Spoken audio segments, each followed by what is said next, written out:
Magandang araw, QCitizens! Welcome to a colorful, inclusive, and meaningful celebration of Pride here in Quezon City. Live from the Quezon City Meeting, Incentives, Conferences, and Exhibitions or MICE Center, ako po si Jariel Andrea Reyes. Welcome to Usapang QC.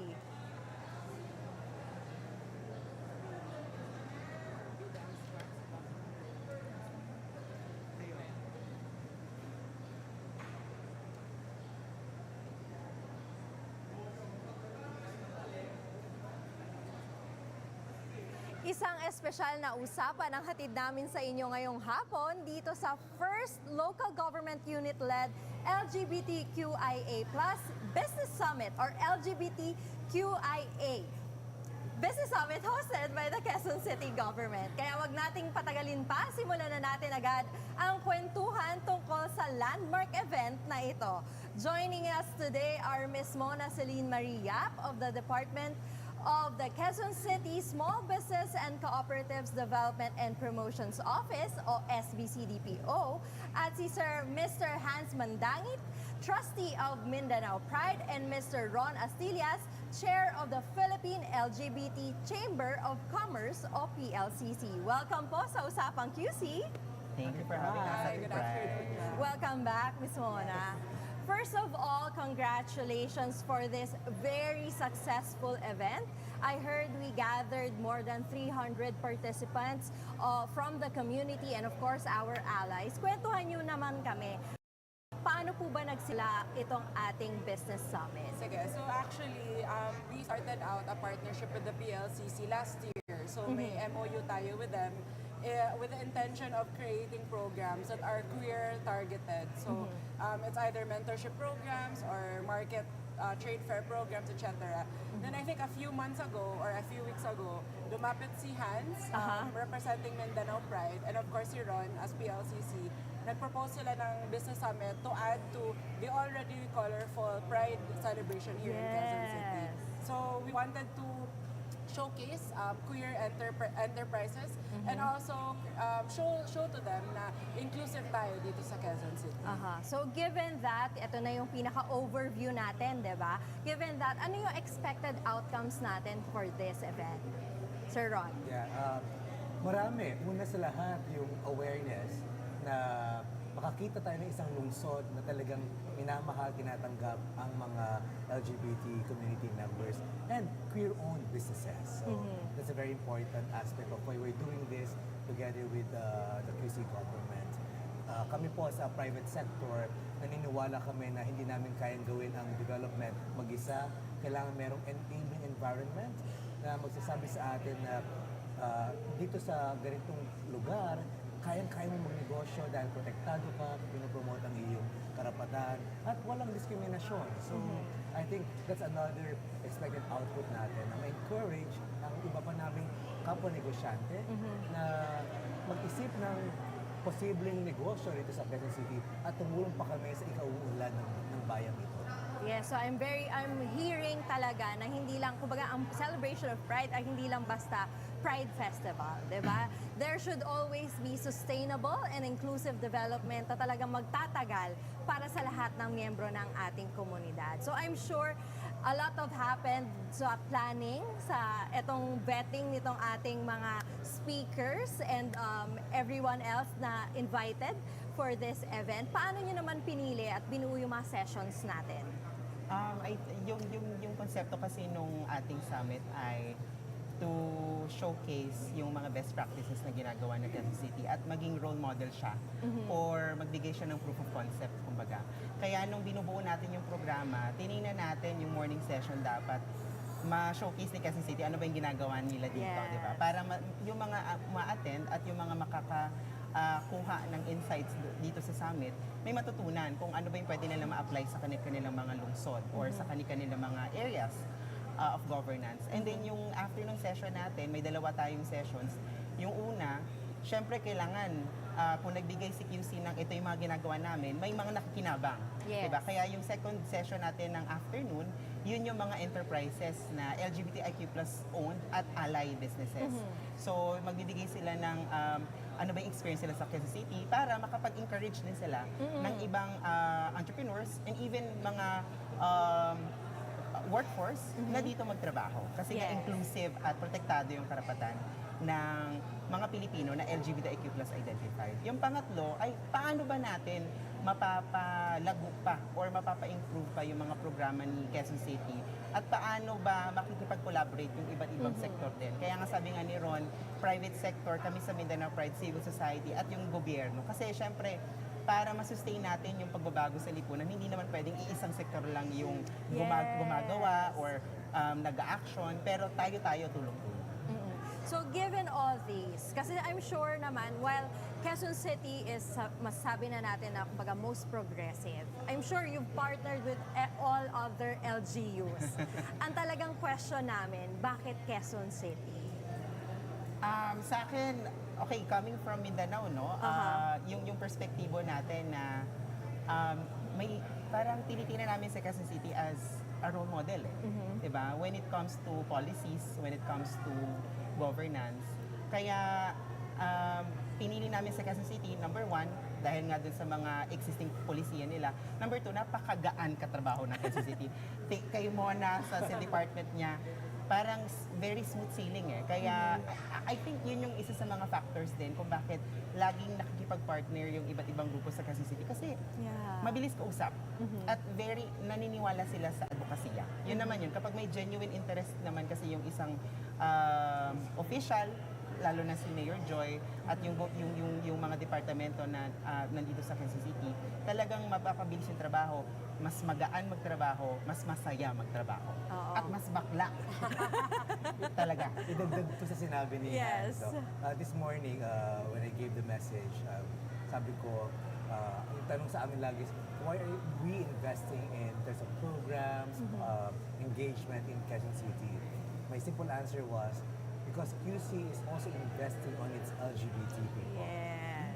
And that's very important to give back and to have that two-way ecosystem where the government really provides that environment, platform for us to thrive and to flourish as individuals. So kami naman po ang magbibigay back sa Quezon City dahil nakikita namin na sabay na pag-unlad dapat both sides na nagtutulungan. Yeah, so very mutual yung respect, yung support, di ba? Yung empowerment mula mismo kay Mayor Joy Belmonte at sa Quezon City Government. And of course, our partners from the community. But aside from the discussions, aside from the very informative sessions, ano pa bang makikita natin dito sa ating LGBTIQ Plus Business Summit? Siguro it's something na we want to show other LGUs na this is replicable. So even the smaller LGUs and our neighboring LGUs can actually hold something like this. Kasi it does not really, parang hindi naman siya kakaiba from other usual programs ng government there. We just chose to focus on this sector. And why we do it? Because we find that they're very important contributors to our local economy. Sabi nga ni Mayor kanina, nung nagpa-Pride Festival tayo, yung mga merchants natin, they made 1.5 million pesos in one day. So imagine mo, wala pa yan yung transportation, wala pa yan yung accommodation. So it very, parang ano siya, it really entices, sana it entices other local governments na to do something like this. Itong summit, this is just the first of what we want to do as an annual event. Kasi every year naman may mga bago mga businesses, may mga nabubuo. Kaya gusto namin talaga i-highlight itong yung queer economy in Quezon City. Ron Hans, annual na pala ito. Sabi nga ni Mayor, binunong sa akin ni Mayor, in the next 3 years, we will be doing this business summit. At natutuwa kami doon sapagkat mas lalo mabibigyan ng oportunidad yung mga queer-owned businesses na magkaroon ng kakayahan in terms of capacity, yung mga good practices that will be shared by our experts today. At to have a dialogue. To have a dialogue and understand saan ba nanggagaling yung journey ng isang negosyante.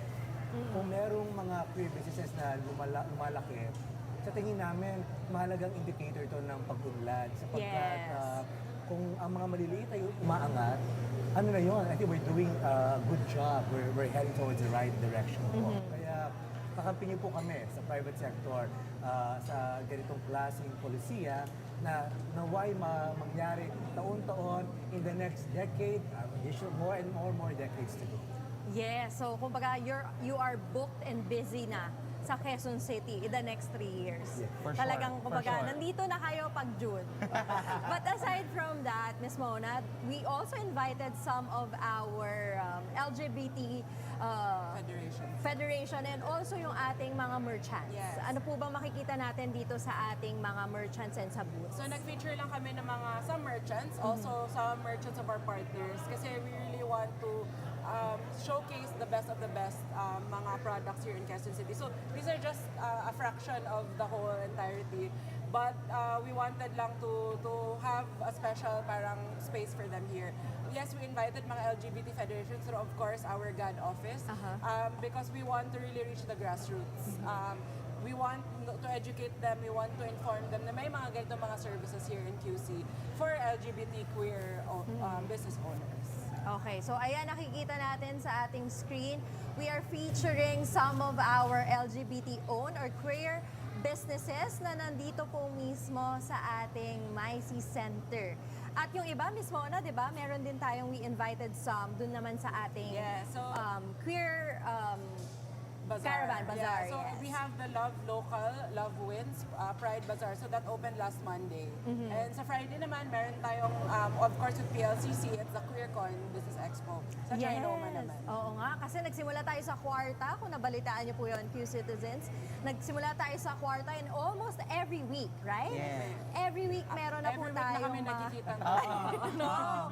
Every week na pong may caravan and bazaars featuring our queer businesses. So sa lahat na nanonood sa atin ngayon, you can check out itong ating mga caravans and bazaars. Nakapost po sa Quezon City Government Facebook page ang mga schedule nila. So please do support and visit all these caravans and events. So now with the turnout of today's summit, paano pa natin to gustong i-expand next year? Kasi ayan na nga, may sabi na si Ma'am, tuloy-tuloy ang ating LGBTIQ Business Summit. Yeah, from my end, sa government side, we want to expand yung reach ng summit na to go out of Quezon City. Not literally, but yung invitees natin. We Yes. want to invite other LGUs kasi lahat naman ng LGUs may mga GAD offices. So yun sila. We will use our network to invite them para makita nila paano nila i-replicate sa kanilang mga own LGUs. Alright, so through this summit, we also aim to create a business registry and support desk. Paano po ba natin to tinutuloy at sinusuportahan ang ating LGBTQIA+ members, Ms. Mona? So we will be working with PLCC for the Queer Enterprise Registry or Queer. Yes. It's really just a database. It's something na not for surveillance, kagaya ng sinabi ko kanina, but it's really to target programs. So we need to know what the needs of the people are in the ground. We need to also identify kung queer business ba ang isang business, Yes. lalo na sa community, and para matulungan natin to paano to scale up. So that's really just the point of it, but it's really helpful kasi if we have the data. Kasi Yes. sabi nga ni Ms. March kanina, good governance starts with data. And that's how we plan to really expand together with the help of PLCC and Mindanao Pride. We plan to create that parang map that for queer businesses. Also, to help promote their businesses sa tourism department natin. Since inclusive city, we're known naman to be an inclusive city, mas better din if meron tayong database ng mga queer businesses para mabisita din ng mga other queer na mga community, not just in Quezon City. Yes, so talagang dito sa Quezon City, data is king. Katulad nga ng discussion ni Ms. Marge kanina, di ba? Talagang napakahalaga po na meron tayong datos nitong mga negosyong ito para mas matulungan pa natin sila kung paano mas mapalaki, mapalawak ang kanilang reach, at saka mas mapaganda yung kanilang mga negosyo. I-correct lang kita dyan, data is queen. A queen! Yes, yes. Data is queen. All right. So Ron and Hans, paano pa ba mas makakatulong ang local government units like Quezon City? I'm sure you'll be partnering with other LGUs in the future. Paano sila makakatulong to support and empower yung ating queer businesses and even the employees? Umpisahan ko sa paggawa ng programa Beyond June Pride Month. Mahalaga na dapat buwan-buwan, araw-araw, klaro yung ating intervention programa para sa LGBTQI business owners. Kaya sabi nga namin, ang commitment namin after June, by July and the coming months, we will go even up to barangay level, do more integrated livelihood training, look at the entrepreneurial spirit of the community members, and see paano pa natulong, paano pang capacity sessions na pwede ibigay sa kanila. That's really one thing. Number two is also to highlight yung mga programa na pwedeng magbigay ng insentibo. Yes. Kasi minsan natatakot sila na lumabas as LGBT business owner. But with the database and at the same time the tax incentives, halimbawa, mas magiging magaan ang pag-umpisa ng negosyo sa bayan ng Quezon.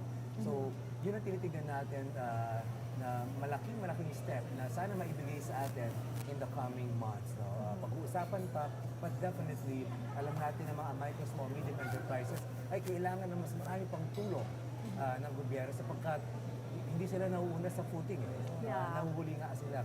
So, it's what we call equitable assistance or equitable engagement to our micro, small, medium queer enterprises. So, looking forward po kami doon dahil, again, with Mayor Joy's leadership, naniniwala kami na hindi mapuputo ng ganitong klaseng inklusibong programa hanggat sinasabi ng ating leader na sa QC, lahat kayo ay tanggap dito. Kasama ka. Kasama ka. Yes, Hans? No, I guess sa civil society, lalo na sa mga LGBTIQ plus led organizations, no, yung suporta talaga nung government. And then dito naman sa Quezon City, nafe-feel naman talaga ng mga LGBTIQ plus community-based organizations yung suporta at yung pagbibigay pansin sa mga pangangailangan ng LGBTIQ plus identified Filipinos, especially dito as QCitizens. Ang ino-hope namin, wini-wish namin ay apart from yung mga existing ngayon, gusto syempre namin ma-improve pa yung mga mechanisms, magkaroon pa ng karagdagang suporta, hindi lamang sa pagnenegosyo but also doon sa pagre-report ng mga diskriminasyon sa trabaho. Yes. Magkaroon pa ng lakas ng loob yung mga LGBTIQ plus identified QCitizens na magnegosyo, na magkaroon ng, kumbaga, matanggal yung stereotype na kapag ka LGBTIQ plus ka, dito ka lang na sektor, Yes. o dito ka lang na business. Mas gusto natin na inklusibo din yung ekonomiya pagdating sa pagtingin kung ano ba ang sektor, kung ano ba ang negosyo, o kung ano ba ang field or career na pwedeng tunguhin or puntahan ng isang LGBTIQ plus. Ang sa amin, as long as nandiyan yung Quezon City, as long as nandiyan yung gobyerno nang nagbibigay nga ng pansin doon sa pagbe-break kumbaga ng mold. Kasi ngayon, meron tayong tinatawag na occupational stereotyping eh. So, or doon sa entrepreneurial stereotyping. Kapag doon pa lang nagsistart na sinasabi ng isang local government official or ng isang departamento na pwede kayong tumungo sa ganitong karera, pwede kayong magnegosyo ng ganito, nagkakaroon ng lakas na loob yung isang LGBTIQ plus identified Filipino to push through. Kasi nafe-feel nila na suportado ko ng isang pamayanan, kinabibilangan ko. So we're very excited kasi this is a strong partnership already, di ba? Parang ang tagal-tagal na nitong kumbaga binubuo natin, ang tagal-tagal na nitong suporta from the community, from the private sector, from our civil society organizations, and of course, our local government, di ba? So I'm sure tuloy-tuloy pa rin po, aasahan niyo po yan na dito sa Quezon City, tuloy-tuloy pa rin ang suporta at pagmamahal ni Mayor Joy Belmonte at ng local government sa ating LGBT community. So any parting message po or invitation, I'm sure you have a lot of invitation for our members or sa ating mga viewers. So any message po sa So kanila? from my end, I would like to invite everyone na pwede pang humabol sa afternoon sessions ng ating business summit. Meron din po tayong Love Local, Love Wins Bazaar. Until Friday po yan dito sa Quezon City Hall. And sa Friday po, may QueerCon Business Expo po tayo sa Trinoma. And of course, see you all sa Pride March, Pride Festival sa June 28. Alright, Hans? Nasabi na ni Mona yung mga partnerships namin also with yung masasabi din ni Ron mamaya. Pero I think yung parting message lang din natin kung bakit natin ginagawa ito ay merong gains yung inclusion. Ang ekonomiya magiging mas lalago siya kung lahat tayo ay lumalago din bilang isang individual at lahat tayo ay sinusuportahan ng ating gobyerno. merong gains of inclusion pero at meron ding cost of exclusion. So kapag nagkaroon ng exclusion, nagkaroon ng diskriminasyon, lahat din tayo maapektuhan. So sana yung itong business perspective natin ay maintindihan natin na hindi dahil sa LGBTIQ+ kami, pero dahil may ambag din ng komunidad, may ambag ang mga LGBTIQ+ Filipino sa ekonomiya. Yun lamang. Thanks, Hans. Ron? Para sa akin naman, ito'y paanyaya sa ating LGBTQIA businesses or queer businesses sa loob ng Quezon City at sa labas ng Quezon City na patuloy na magpakita kayo ng ehemplo sa ating lipunan na tayo mismo sa komunidad ng LGBTQIA ay posible maging negosyante, maging presidente ng kumpanya, CEO, startup founders, walang limitasyon sa gusto natin mangyari sa buhay. At ang pagninegosyo ay isang paraan kung saan natin mapapakita na ang pag-unlad ay hindi lamang dapat sa limitadong tao, kundi kasama tayo doon sa ganitong klaseng pag-asyenso. So again, huwag natin kalimutan na your business, even if it's queer, will always be a champion in terms of business, in terms of economic development. So, huwag po tayo matakot. Tara na, sumama na po kayo sa amin community at lalo na po tayo magbigay ng inspirasyon sa ating kapwa na ikaw mismo ay pwedeng maging negosyante. Alright, very beautiful message. Thank you so much for joining us, Ms. Mona, Sir Hans, and Sir Ron. This afternoon, we hope to see you again next year. Nako, abangan na namin yung next year for an even bigger and bolder celebration of queer businesses. Ngayon naman ay pakinggan natin ang sagot ng QCitizen sa ating naging post to promote this episode. Narito ang mga nag-flex ng unique at creative business ideas nila. Ang sabi po ng ating QCitizens, ayan, ito po sabi ni Elisel, fully handmade fuzzy wire flowers, bouquet, and accessories from Archie Crafts. Super blessed din sa mga supportive friends na best in order. Ayan, shinout out pa talaga niya. Next, from ZGT Motor Shop, si Zabdiel. Ayan ang kanyang negosyo. Finlex niya rin talaga na ito ang kanyang negosyo. Next po, from Neo Dab Anaj, online bigasan. Grabe, online bigasan naman ang kanilang negosyo. Hello. Alright. Next naman, from Eve Angeline DM, Sintra photo board, sticker, photo card, name tag, and subject label by GDM Prints. Ayan. Alright, dahil nakikita natin itong ating mga queer businesses, diba? Sana masuportahan nyo din po itong mga nag-comment sa kanila. Kung kasama ang pangalan nyo sa comments na aming binasa, magpadala lang ng private message sa QC Government Facebook page para maklaim ang inyong regalo. Ngayon naman, batiin naman natin yung mga nanonood sa atin. Good afternoon po sa lahat ng QCitizen, sa lahat ng members of the Rainbow Community, and also our allies. Good afternoon po kay Marian Diaz. Sabi niya, isang hakbang tungo sa mas pantay at mapagmahal na Quezon City. Next comment naman from Reggie Salamoding. Sabi niya, Happy Pride QCitizens. Next from Landi, yes, QC sets the standard. Salamat sa pagtindig para sa isang ligtas at progresibo at pantay na lipunan para sa lahat. Alright, thank you so much sa lahat ng nanonood sa atin. Ngayon naman, silipin natin ang nangyayari sa loob ng ating LGBTIQ Business Summit. Alright, ayan, nakikita naman natin yung ating ongoing na Business Summit. Kaninang umaga, ang nag-discuss po sa ating Business Summit ay sila Ms. Mona, si Ms. Margie Mejia of the Business Permits and Licensing Department, and also si Ms. Janet Oviedo from the Gender and Development Office. Kanina, binida po nila ang mga programa ng Quezon City Government habang ngayong hapon naman po ay LGBTQIA+ owned businesses and allies ang mag-share ng kanilang success stories. So, alright, maraming salamat po sa lahat ng pumunta. At sabi nga ni Miss Mona, pwede pa po kayong humabol sa pagpunta dito sa ating LGBTIQ Business Summit. Ngayon naman ay makakasama natin ang ilang participants ng LGBTIQ Business Summit na excited nang i-share ang kanilang mga kwento. We have Shal Ann, co-founder of Anyu Handicrafts, and Eugene Austria, managing partner of Bagito. Welcome po sa Usapang QC. Good afternoon. Hello, good afternoon. Ako, madalas ko na kayo nakikita pag may mga ano na rin tayo. Saan nyo naman nalaman itong programa natin na LGBTIQ Business Summit?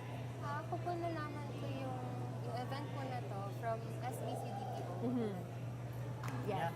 Kasi we're part of QC. Yes. Proudly original product of Quezon City. So, Oo. regular, ini-invite nila kami to showcase our product sa mga activities like ito nga.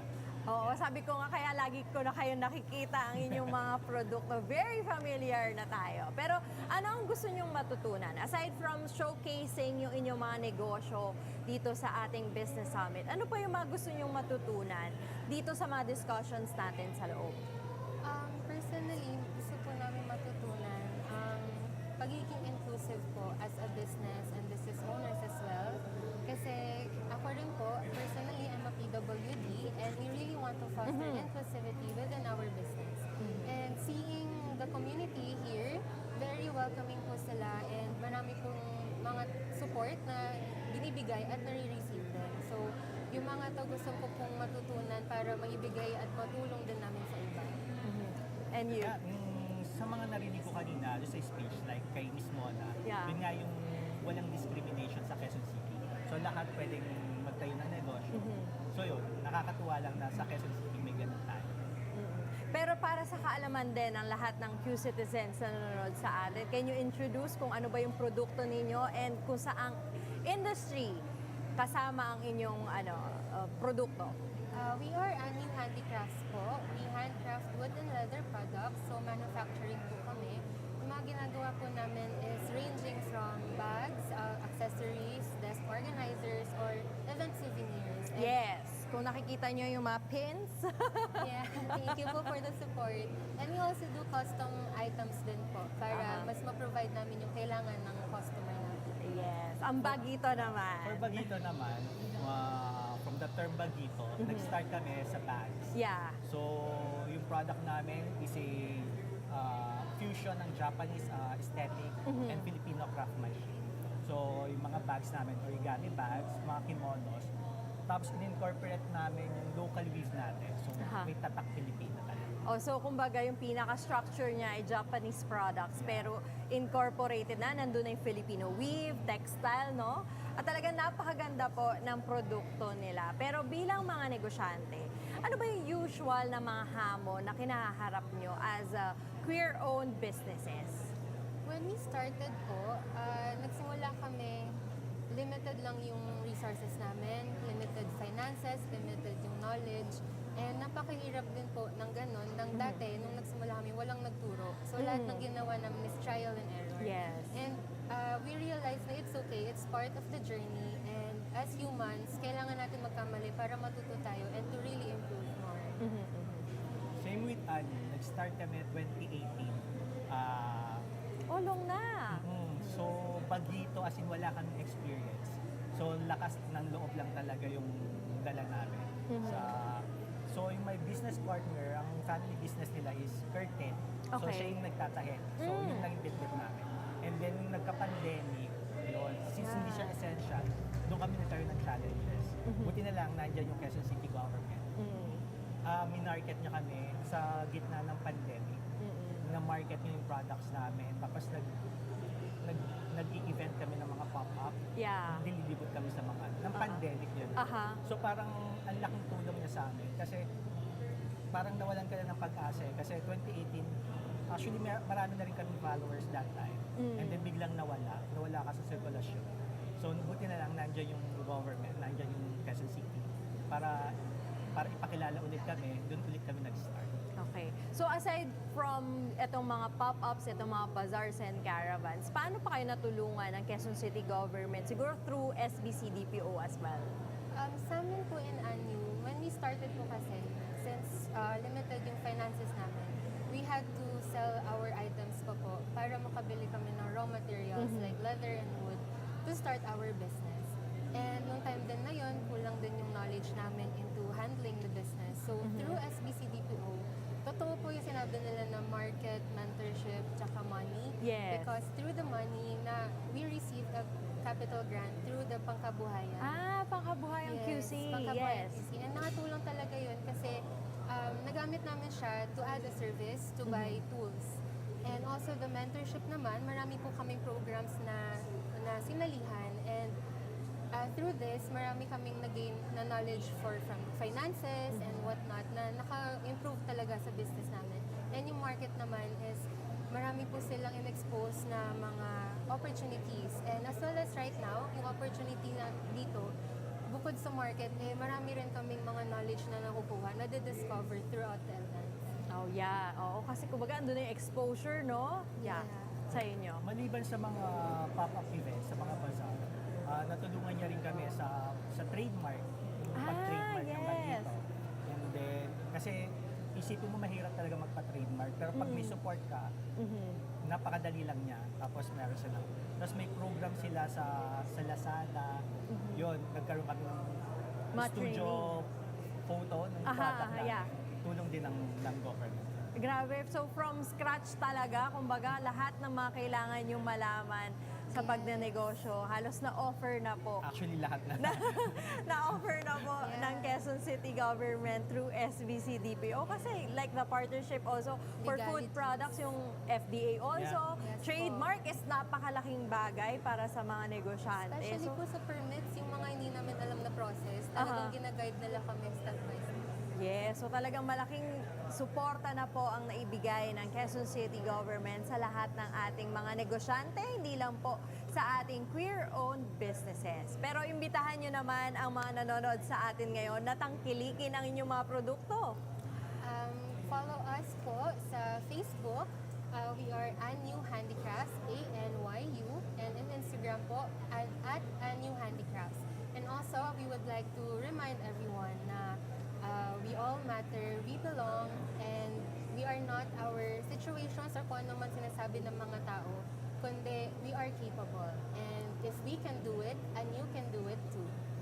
Ay, ang ganda nun. Thank you so much. Ang hirap sundan. Ayan. You can find us sa Instagram and Facebook sa KLST Lifestyle or hanapin nyo lang is Bagito. And then, yun, be unique, be you. Yun na. Wow! Thank you so much guys for sharing your Thank you. stories at pag-participate dito sa ating LGBTIQ Business Summit. So from exciting highlights of the first LGU-led LGBTIQ Plus Business Summit here in Quezon City, punta naman tayo sa mga programang laan para sa mas marami pa nating kababayan sa Rainbow Community. Tutok lang dito sa Special Pride episode ng Usapang QC.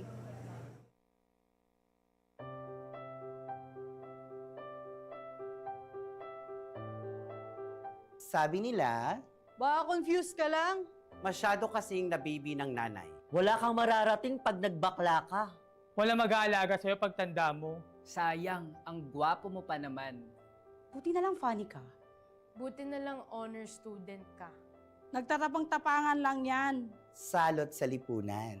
Bakit nakapilantik yung mga daliri mo? Sabi ko na Barbie eh. Kababae mong tao, mas sa lalaki. Kasalanan yan sa Diyos. Pero matanong ko lang po, anong kinalaman ng kasarian ko sa pagiging Breadwinner ng pamilya. Takbuhan pag may problema si Bunso sa school. madiskarte at hindi sumusuko sa buhay? Creative at maraming alam. Mapagbigay at maaasahan. Maraming kaibigan. Tagapagtanggol ng karapatan. Fighter at walang inuurungan. Paalala lang, hindi kami bakla lang. Bakla kaming may puso at paninindigan. Hindi kami lesbiana na lang. Hindi sa pasalan. At hindi kami tres lang. Trans kaming may malaking ambag sa lipunan. Kaya ano anuman ang aming kasarian. Deserve namin ang respect. At pagmamahal. Happy Pride! Happy Pride! Happy Pride! Happy Pride! Happy Pride, mga mahal.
Welcome back sa Usapang QC. Tuloy-tuloy pa rin ang ating kwentuhan kung paano natin pinoprotektahan ang LGBTQIA+ community dito sa Quezon City. At para i-share ang ilan sa napakarami nating programa para rito, kasama na natin si Miss Janet Oviedo, Head ng Quezon City Gender and Development Council, si Vince Liban, Consultant ng QC Gender and Development Council at National Convener ng Pride PH, at si Nurse Sarah Conclara from the Quezon City Health Department. Welcome po sa Usapang QC. Good afternoon. Happy Pride. Happy Pride! Ayan. Gusto ko, syempre, dahil Pride na ang topic natin, umpisa natin kay Vince. So, kanina na pag-usapan natin itong kung paano nabuo itong LGBTIQ Business Summit. So, pero bakit timely and relevant itong ating Business Summit, especially for the Pride Month? Yeah, we're very excited this year kasi napakarami nating sorpresa, napakarami nating pasabog. Thanks to the support of the Quezon City government and the several partner organizations in mounting Pride. Actually, for the past weeks, napaka-busy nila Ma'am Janet no? At ng ilan pang mga partners natin. In celebrating Pride, we launched several events like the Pride Run. Nag-celebrate din tayo with the Pride Summit, of course, yung ating Kwarta Summit with several LGBTIQ+ merchants. And this is very important dahil we're giving space no, to a lot of LGBTIQ+ entrepreneurs, members of the community who also want to contribute not only to the city, but also to the nation. So kung dati, di ba, yung ating Pride Festival na lang yung kumbaga talagang inaabangan natin. Ngayon, bugbog na bugbog po ang month of June para sa lahat ng ating Pride-related events, di ba? Pero bakit po ba sobrang proud and excited tayong i-host ang ating summit, itong Pride Summit natin dito sa Quezon City, Ma'am Janet? I think, as Vince said, this is the first time. So, ang LGBTQIA+ community kasi it's a spectrum of individuals. Kumbaga, iba-iba, like women, iba-iba rin yung kanilang mga identities at mga concerns. So, we want a space and activities and programs for the community na very specific na ina-address yung kanilang needs. So this very particular na LGBT Business Summit natin is to recognize and help our LGBT community entrepreneurs para ma-foster lalo yung kanilang mga kakayahan to run a business here in Quezon City. Ayan, so talagang suportado na talagang kahit na ano man ang mga isinusulong ng ating rainbow community, aside from of course our DEI, Diversity, Equality, and Inclusion, marami pa ang sinusuportahan po ng lokal na pamahalaan. And Quezon City was the first LGU to launch the Right to Care card back in 2023. At dito po sa atin, sa Usapang QC, unang pinromote ni Mayor Joy ang ating Right to Care card. Pero paano pa ba natin to palalawakin, itong programa po natin? So the Right to Care card program, since 2 years ago na siya nag-start, maganda na, until now, maganda yung registration for the queer couples and applicants for the Right to Care card program. Maganda rin na kumbaga na-expand siya kasi initially, mga Quezon City government hospitals lang yung nagre-recognize ng card. But now, citywide na kahit private hospitals, through the endorsement of Department of Health, nire-recognize na yung Right to Care. And especially, isa-shout out ko lang talaga, San Juan City. Thank you very much for Palakpakan natin ang San Juan. adopting the same Right to Care card ordinance. Congratulations sa San Juan queer couples dahil kayo magkakaroon na rin po kayo ng same privilege na nadadama ng ating mga QCitizens queer individuals here in Quezon City. Yes, at narinig ko kay Ma'am sa speech ni Ma'am kanina na may ilang cities and municipalities rin po na will follow suit, di ba? Magba-adopt na rin po sila ng Right to Care card. Kaya kailangan abangan na rin po yan ng mga nasa queer community natin sa iba't ibang bayan. Kasi mamaya, kayo naman po ang magkakaroon ng ating Right to Care card. Pero how does this continue to empower and protect our LGBTQIA+ couples here in Quezon City at yun nga, sa iba pang LGU in the future, ma'am? Yeah. Kumbaga isang part lang ng program natin for the Right to Care card. When it comes to recognizing the rights, yung recognition ng kanilang partners to medical emergency decisions. So, hindi lang yung Right to Care, we also have the summit. Yun na nga, kumbaga parang ito naman encouraging people, LGBT people to do their businesses. Tapos, we also have the graduation rights actually. So, sabi ko nga, complex siya, diverse. So, iba't ibang issues, nagkakaroon tayo ng programa. So, this is a whole empowerment. Yung graduation rights natin, isa-set up natin this year sa Quezon City University, ha? Okay. So, para ma-feel talaga nila yung university setup na mag-graduate sila doon, kumbaga parang expressing their one true self.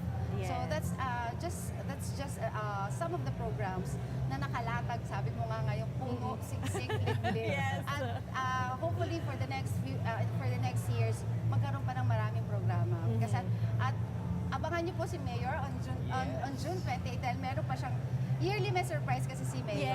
So abangan natin yan. Pero mukhang i-discuss natin, i-chika natin gradually ngayon. So parang initial na pasabog siya. Pero si Mayor siya ang magsasabi on the 28th. Yes, talaga naman. Kumbaga, pangatlong taon na yata, di ba, Ma'am Janet, na may special announcement talaga si Mayor Joy sa ating Pride Festival.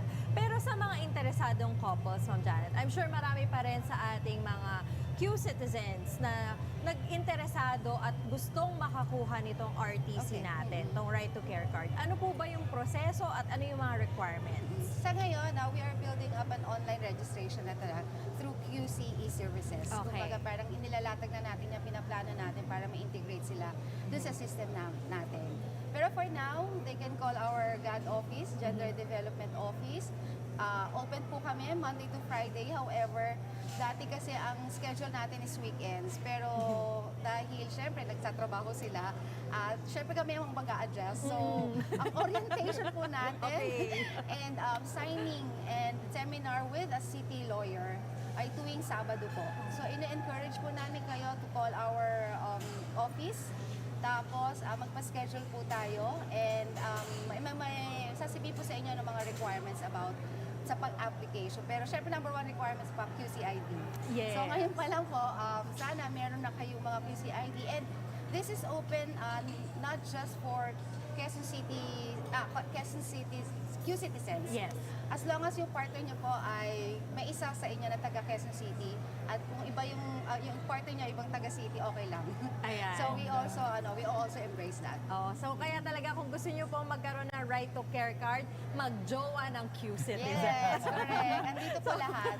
Yes, so kanina ito naka-flash po sa ating screen yung ating right to care card registration. Ito din po yung nabanggit ni Ma'am Janet. So you can also scan itong QR code para i-lead po kayo sa ating website at nandun na po lahat ng detalye ng ating right to care card.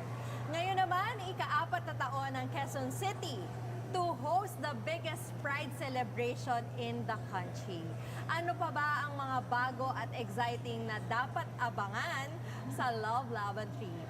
Mga teaser, ano Vince ang pwede nating sabihin sa lahat ng nanonood sa atin ngayon? Well, this year, we can expect the Pride Festival to be bigger, safer, and even bolder. No? Last year, we had more than 220,000 people attend, no? Making it the biggest, not just in the country, but also in Southeast Asia. Wow. No? Yes. So, medyo malaking pasanin din yun, but at the same time, we're ready to take on that challenge. This year, gaganapin po ang ating festival on June 28 sa UP Diliman. So we can be assured, no, na it's a bigger venue that could accommodate more people, that it's safer, no, for especially para sa atin na maraming safety and security concerns din, no, Yes. especially this is also a protest. And at the same time, bolder, no, given the rise of anti-women and anti-gender sentiments, gusto natin na mas palakasin yung calls natin para sa pag-ibig at pagkakapantay-pantay. So you mentioned that sa UP na, I want to also discuss this, kung how important itong partnership natin with UP Diliman. Yeah, yung UP kasi has been a bastion of activism na hosting yung mga ganitong calls para sa pagkakapantay-pantay at karapatang pantao. So napakahalaga nito, not just for the LGBTIQ plus community but also for our families. No? Mas nakikita natin na dumadami yung mga partners natin for change. At we're very thankful to Quezon City and to Mayor Joy Belmonte and to the University of the Philippines and to the many LGUs all around the country actually who will be celebrating with us on June 28. Right now we have at least 10 areas in the country na kasabay nating magse-celebrate for Pride. So parang feeling ko pinag-aagawan na ang Pride PH. Yes. Saan ba dapat sila pumunta? But thank you so much for always choosing and partnering with us, di ba, Correct. Janet? Ang Quezon City talaga, yung kumbaga, ang masasabi natin na isa po talaga sa #1 ally ng ating rainbow community. Back kay Ma'am Janet, kung kanina nabanggit nga natin, noong 2023, in-announce si Ma'am ang RTC. Ito na yung segue natin doon sa pasegue na ating. Yes. Sa Risa. Yes. So 2023, Right to Care Card, ang pasabog natin. Noong 2024, nilaunch naman natin ang Graduation Rights, which you also mentioned. Ngayon namang taon, ano yung mako-consider natin na highlight nitong ating selebrasyon? Siguro I can consider the Pride Run as one of the highlights nitong Pride Month celebration natin here in Quezon City. Kasi the Pride Run is the first Pride Run here in Quezon City. So dito ang part na ng ang part na ng plan ng Quezon City Pride Council is to create and establish safe spaces for the community. So, kung makikita nyo, nag-iiba-iba kami ng mga venue. So, inuna namin si Tomas Morato as one of the places na safe ang mga queer community dyan. And itong Love Laban will be going to UP kasi alam natin, establish natin na si Quezon Memorial Circle is safe space for them. Si UP, sinama, kumbaga ipamarkahan na rin natin na forever naman na safe space dyan. But yung Pride March kasi natin ngayon is maiiba ng ruta. So, the Pride March will be going to CP Garcia, along Barangay Cruz de Ligas, and to Katipunan. So, yun ang mga highlights. But the most important is the policy na for, hindi ko alam kung ang galing ng sasabihin pasok ko. mo doon. Chika naman na. Hanggang saan? Okay. So, na-chika na ni Mayor. So, this is again a special gift for our transgender people. So, abangan natin, pero i-announce na. O, in-announce na ba ni Ma'am? Sorry. Okay, wait. Opo, para siya sa kabuang LGBTIQ plus community at sa lahat ng nangangailangan ng gender inclusive at gender responsive na health services. So, we're very excited kasi this is probably the first in the country, no? Ini-expand natin at ini-strengthen yung health framework and health service delivery ng Quezon City. And hopefully, no, mas makilala at mas ma-appreciate pa natin to in the coming days and years to come. Yes, so ito yung malalaman ninyong biggest surprise. Yes. Kumbaga, surprise pa rin siya pagdating sa announcement ni Mayor Joy. But ito na po yung patikim ng ating Pride PH and of course ng Quezon City Government, di ba? 2014. Ito yung backbone ng lahat ng ginagawa po natin ngayon. At ngayong taon, isinusulungan natin itong first ever Gender Inclusive Health Ordinance dito sa Pilipinas. Kay Nurse Sarah, matanong ka lang, in a medical perspective also, para saan po yung magkaroon nitong polisiyang ganito na Gender Inclusive Health Ordinance? Well, Ma'am Jeriel, no? So, tama po kayo. In fact, noong 2014, nasulong po natin yung first ever gender fair ordinance dito sa lungsod. And just recently po, we saw na napasa on second reading yung revised gender fair ordinance. And that's actually a huge step towards inclusivity and ensuring na may eliminate natin yung discrimination sa lungsod. And now, tulad po ng nabanggit nyo, sinusulong po natin yung first ever gender inclusive health ordinance dito sa lungsod. And para saan nga po ba ito? So to put it simply, gusto po natin na lahat ng members ng lungsod natin, lahat ng miyembro, basically lahat ng mga tao, regardless po kung ano yung SOGI, SC nila, ay mararamdaman po nila na tanggap sila at sila po ay makakatanggap ng equal, safe at ligtas na serbisyo pang kalusugan. Kasi alam naman po natin, yung ibang members po ng LGBT community ay kahit po kasama sila and may karapatan po sila, minsan more often than not nakakalimutan sila or somehow hindi po sila napaprioritize. So through this ordinance na i-announce po ni Mayor as a surprise, but papaanuhan ko na kasi nabanggit na rin po ni Ma'am Janet is gusto po natin na maging inklusibo yung approach natin sa healthcare. And gusto rin po natin ikalawa yung mga health facilities po natin sa Quezon City, health centers and hospitals sa Quezon City ay gender responsive and gender inclusive. Meaning po, pag may pumunta sa facility nila, regardless po kung ano yung gender identity nila, ay makakatanggap po sila ng ligtas na serbisyo, healthcare, and kung ano po yung basic health services na originally ino-offer naman na po natin sa Quezon City.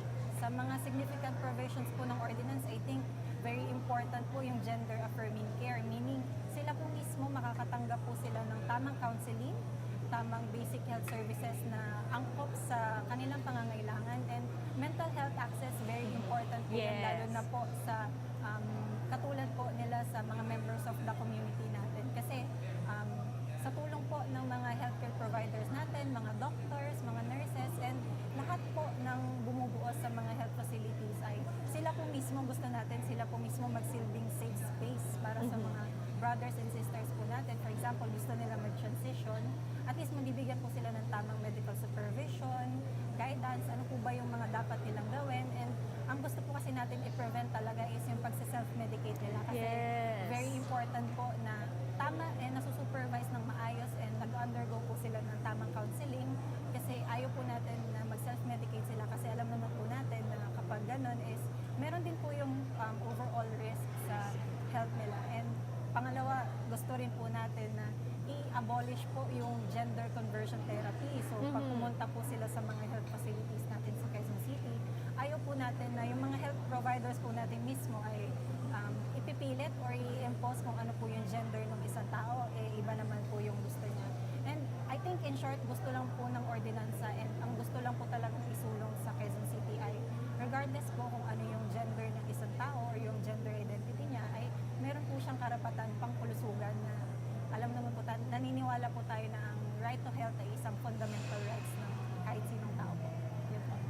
So, ang ganda, grabe talaga yun talaga, kumbaga yung pinaka-meat ng ating ordinance, di ba? Yung Transgender Health Providers Network. Kasi gusto ng city government po na guided and supported para kumbaga talagang safe po yung inyong pag-transition or safe yung lahat ng medicines na tinitake po ninyo. So with this ordinance, ito po yung aasahan natin na makakatulong po ang ating Quezon City health facilities sa ating mga local hospitals, ang ating mga healthcare centers, even ang ating mga sundown clinics and all other health providers po ng Quezon City. But in general, gaano po ba kahalaga yung pagkakaroon nitong ating gender-inclusive health policies? Siguro sa nationwide level also.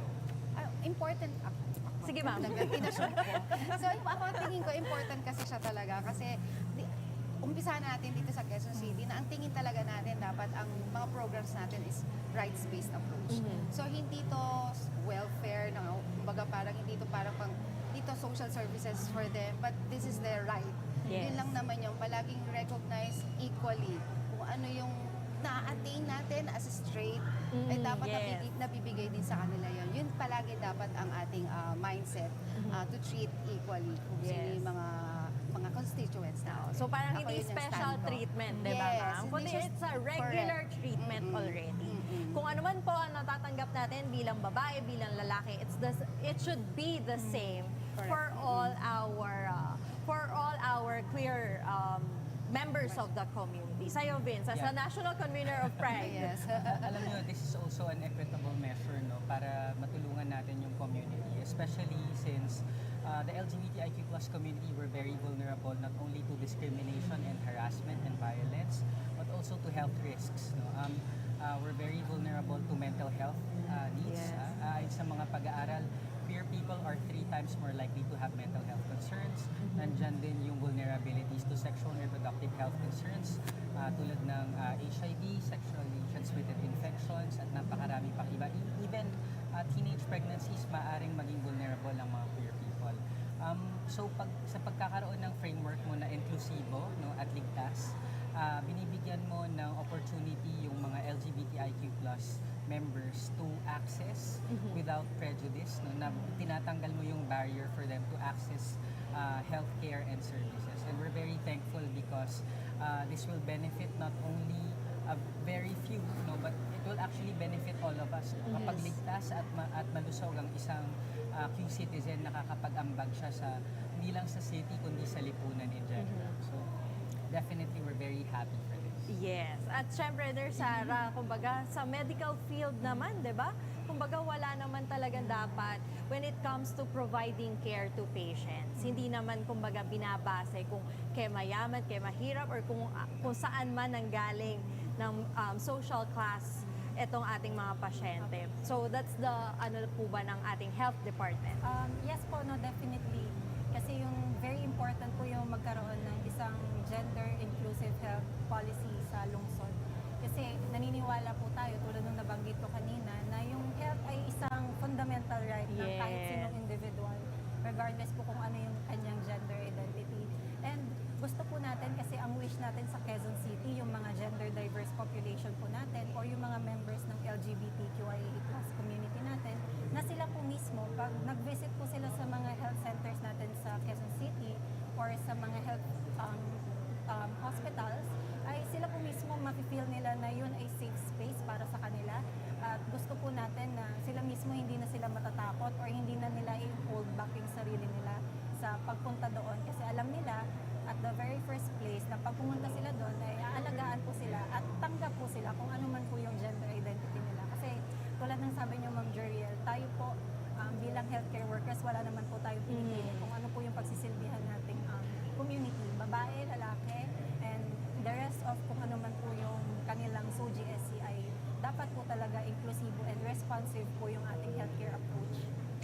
Ayan, so we look forward, ma'am. Sana makahabol itong ating ordinansa, pati yung ating revised gender ordinance, gender fair ordinance. Sana makahabol po bago mag-June 28. Okay. Diba, ma'am? Pipiliin natin. Pipiliin natin. Sana po talaga, nako sa ating mga counselors, sana makaabot po para ito po talaga yung magandang regalo natin para ngayong taon sa ating mga LGBTQIA plus communities. So, Miss Janet, Vince, please do invite ang lahat ng nanonood sa atin para sa ating Love Laban 3. And kung sakali, baka pwede kang magbigay, Vince, ng pa-surprise or aabangan? May ganun na pala. Sige, Miss Janet. So, this coming, next Saturday, sa June 28 po, ang Love Laban Festival. Year 3 na natin ngayon sa, 4. Year 4 na pala natin hino-host ang Love Laban Festival dito sa Quezon City. Hindi na po ito sa Quezon Memorial Circle. Magpupuksaan po tayo ngayon sa UP Diliman. And again, thank you to the University of the Philippines for supporting this momentous and historical event again. Yun po, magkita-kita tayo sa UP with families, allies, and welcome po ang lahat. Hindi lang po taga Quezon City, welcome po ang lahat sa Love Laban sa June 28 sa UP po.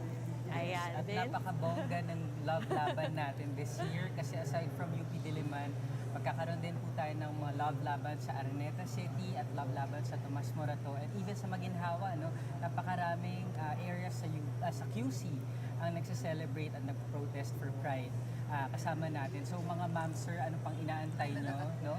Magkakaroon tayo ng Pride March, Pride Expo to showcase the many flourishing businesses, organizations in the community. And at the same time, meron tayong Pride Night. Pagdating sa mga performers na yan, I'm sure Kalalabas hindi lang kayo... natin ng second batch. Yes, exciting ito. Pero I'm sure hindi kayo mabibigo. No? This is our way of thanking all of you for supporting our fight for equality. Ayun po. Magkita-kita po tayo, June 28. Talagang hindi lang celebration, but it's a protest for our equality. Pero Ma'am Janet, bago tayo mag-closing, paalala lang natin yung ating graduation rights. Yeah, the graduation rights will open our registration tomorrow. Yung graduation rights po natin is on June 27. Gaganapin po ito sa Quezon City University. So, tinatawagan ko po yung mga gustong sumali sa amin. And again, this is also a call for all the universities and schools na please wag na po sana tayo mang-diskrimina ng mga kabataan natin na yung expression nila hindi nila ma-express kahit graduation. Pagbigyan na po natin. Total pinaghirapan naman po nilang graduate. Yeah. So hayaan na lang po natin sila umaura sa gusto nilang aura ng araw na yon. Pero the graduation rights again it's not just a space but also a call to all university and schools. Please stop discriminating the students. Thank you. Yes, thank you so much for joining us this afternoon, Miss Janet, Vince, and Nurse Sarah. Thank you for sharing your insights on how we can make Quezon City even more inclusive for the rest of the community. Pwede pa pong humabol as walk-ins dito sa ating LGBTIQ Plus Business Summit. Pumunta lang po kayo dito sa ating MyC Center located sa Quezon City Hall Compound at para makinig pa po kayo sa lahat ng discussions po ng ating queer owned businesses and of course our allies. Ngayong Pride Month, buong pagmamalaki nating ibinibida ang mga programang pangkabuhayan at mga polisiyang tunay na nangangalaga sa bawat karapatan na walang pinipiling kasarian. Patuloy na maninindigan ng Quezon City Government na ang tunay na pagkakapantay-pantay ay nagsisimula sa pakikinig, pagkilala at pagkalinga. Dito sa QC, ang LGBTQIA plus community ay may boses at may espasyo. Lahat may karapatang umasenso at lahat ay protektado. Happy Pride QCitizens! Maraming salamat po sa lahat ng sumama sa ating usapan online. Ang mga regalong aming ipamimigay ngayong hapon ay hatid pa rin po sa inyo ng Quezon City Government. Huwag nyo rin kalimutang i-follow ang Quezon City official social media accounts sa Facebook, X, YouTube at TikTok to stay updated on all our citywide announcements and programs. Bisitahin nyo na rin ang social media posts sa Explore QC for more exciting destinations na dito nyo lang matatagpuan sa ating syudad. Also visit quezoncity.gov.ph o tumawag sa ating helpline 122 para sa anumang emergency o non-emergency concerns ninyo. At magkita tayo ulit dito lang sa programa kung saan QCitizens pa rin ang laging una at laging bida. This is Joriel Andrea Reyes, walang iwanan sa kwentuhang makabuluhan. Kasali ang lahat dito lang sa Usapang QC.